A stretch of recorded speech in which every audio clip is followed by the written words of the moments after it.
They want you to kill yourself. They want you to get depressed. They want you to start using drugs with his and I tell you, look at them. Yep. And I never did. But first of all, I started to realize, man, hold up.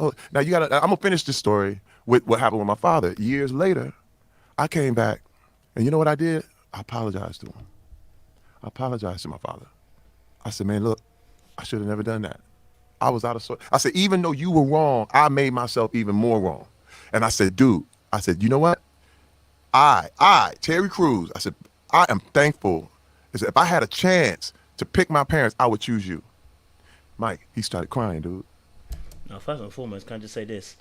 I wouldn't have said that. If my dad was abusive to my mom, I wouldn't have said that. Maybe I can say it in the aspect of the fact that it's made me who I am, but I wouldn't be saying that. I'm sorry, I wouldn't be accepting that. But I hear what he's saying, right? He's talking about forgiveness, okay? All right? And I'm definitely down with that. Listen, if you're new to the channel, do me a massive favor. Like it, share, subscribe. Click on that bell button for notification of the uploads. We appreciate you guys. Stay locked, stay loaded. And for those of you who are returnees, really know what it is, baby. You got the minerals. You got the minerals. Stay hydrated because the streets out there, they're hot. All right, let's get into a little bit of this video. You know, we're talking about forgiveness and what this story that Terry Crews is going to share.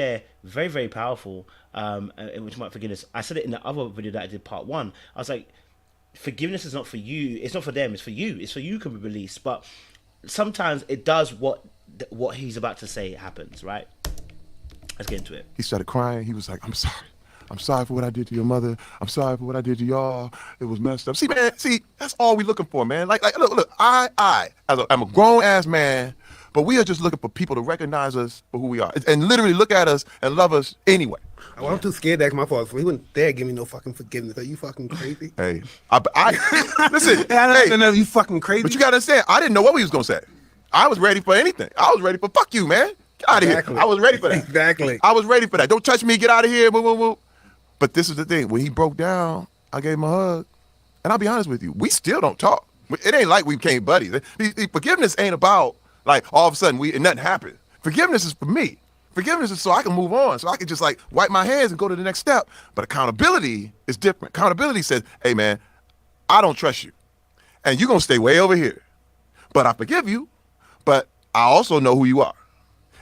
Yep, and until you're accountable for your actions, and until you take stock of your actions, and actually we see a real change, I cannot trust you in my presence. And that's the part that people think about. When we say forgiveness, it doesn't mean that the other person gets to have the same rights in your life that they had previously, because the action may be so foul. Unfortunately, you may be disqualified from being in a particular position. I can still be cordial at a distance, but I can't now bring you close, right? Because what we're talking about, you know, when we talk about forgiveness, we talk about redemption, we talk about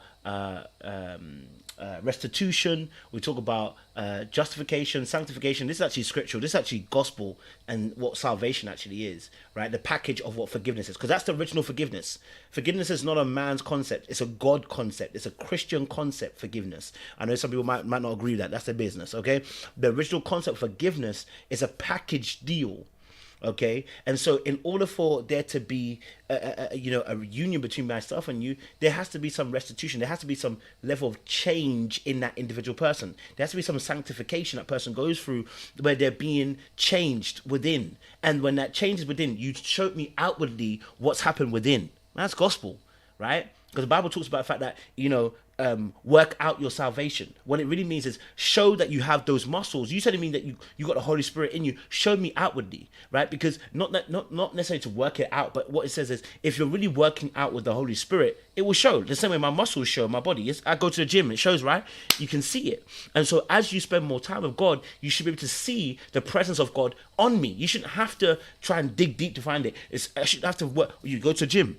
I don't know if you go to the gym or not. It shouldn't be in that place. You should be able to work it out. And so forgiveness, if you're talking about forgiveness where we want to restore a relationship, the Father's going to have to work now to restore that relationship. The forgiveness part is I've forgiven you, I've pardoned you of what you've done, I've let it go. But like he said about accountability, or I should even say about like restitution, you got to repay and show me now that you have changed, right? The forgiveness was for me, so that you can now approach it. The forgiveness is so that you can now approach. But when you now approach, there should be a change in you.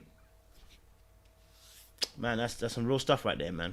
And so it's all people think forgiveness means, oh, now he gets carte blanche. He can, no, that ain't how it works. I definitely said, look, I'm through, and we still don't talk, but you understand where I'm at, and I understand where you are, and now we at peace. And that's good. And that's a peaceful life after that. There's a whole lot of people I let go, man. A whole lot of You people. have to, dude. A whole lot of people, You know, man. I've let go of people I've loved so dearly, you know, and you love them, you know, but they were toxic. Your guys' energy together just didn't work out, you know, in a prosperous way. Hey, You you know? know If what- you don't want to do anything, it's great. True. But if you want to live and do something in your life, it's just not working out. You know what trips me out too? You know, people say, but what about toxic femininity? I'm like, hey, man, look, you know, I'm gonna let the women talk about that. I just know to do. Look, I stay in my browns. You know what I mean? People say, well, what about white people? Hey, man, I ain't white. I'm not white. Now, again, we all know what's up. If somebody messes with us as black people, I get it. But I am here to deal with my community. I can speak on what I've seen. I can speak, right? Look, men need to hold other men accountable. That's what I always say. Do you have a charity? Oh, yeah, I got plenty. Yeah. I got plenty. There's Rise Group, which is the sexual assault awareness, the sexual assault bill of rights. Then I'm on the Polaris Group, which is all about human trafficking and fighting that. I make sure I stay on it, man. Those are my things. In fact, Polaris is the ones that got my money from Lip Sync Battle when we did that. That was awesome. I gotta Nice. bring that up. It's awesome, man. I Well, know we got Terry- deep quick, didn't we? Yeah, real deep, man. We just Hey. dove in the deep end. Yeah. man. Listen, we'd have to do research on you, and I was watching you on Dr. Phil, and you were discussing Yeah, your addiction. pornography. Yeah, and I was saying to myself, how do you get off that? How do you stop doing that? You know, because Mike. It I was, had because I would watch it openly. I would never hide it. I would watch it, and my wife would come in. What the fuck are you watching? Just watch it, you know. And then when he was expressing that, he was hiding. I said, why did he hide from it? You know, why did he hide, you know? See, man, let me tell you something, man. Mike, I knew I had a problem, dude. I was like, because, you know, the thing is, people say, man, look, pornography, hey, man, it's natural. Like, you know, I'm a man, so it's I don't think- natural. I don't know. No, that's interesting. I have to comment on that. But that's what people say. They say it's natural, right? Because I don't know, because I want to do weird stuff with my wife. My wife looks at me weird sometimes. I Yep. want to do some weird shit. You Yep. know what I mean? And I guess that freaked out a little bit. Yep. I tell you, stop watching it. Stop watching because I know she was stuck. And I guess my son or somebody one day came by, used my phone, saw porn on the phone and Yep. shit. So Yep. I just had to stop. We got really out of hand. So just Dude, stop. first of all, And I got tired of my dick was always scabbed up from jerking off. I always get the skin off my dick. My skin is all peeled off, man. I fucking can't fuck, can't do nothing. It's all sore. hey, man. Fuck. First of all, listen, Bro. there'll never be enough porn to satisfy you. Fuck, yeah. Listen, these guys are talking the truth right now. You know, there will never be enough porn to satisfy you, and that's the honest truth as well. Like this topic here, when it goes to, is because, like, you go down this dangerous road. When we've spoken about this about in the pornography industry, we spoke about this. It takes you down this dark road where you just keep going down, and you got to find more stuff that's crazy, more stuff that's mad, because the high that you want from it goes. Right, especially if you do it consistently, the high from it goes. It's like, okay, so I need to find something else that's going to make me feel hot and heavy. And after a while, before you know it, your mind is there careering into areas you don't need to be careering into, and it's depravity, right? So it leads to depravity. So what pornography does, it creates a fantasy, but the fantasy is never enough. You always find yourself traveling down a road where it's dangerous. And so especially for us as men as well, like what even Mike just mentioned, the truth of the matter is, yes, your nuts will be hurting even after. You do it a few times, you're scabbed up, you're hurting yourself, you're tired. Bro, like, it's not meant for that. So anyway, listen, like, share, subscribe, click on that bell button for notification of uploads. We appreciate you guys. Stay locked, stay loaded. We'll see you again soon. Hopefully this helps somebody forgive and let go. But it doesn't mean you have to be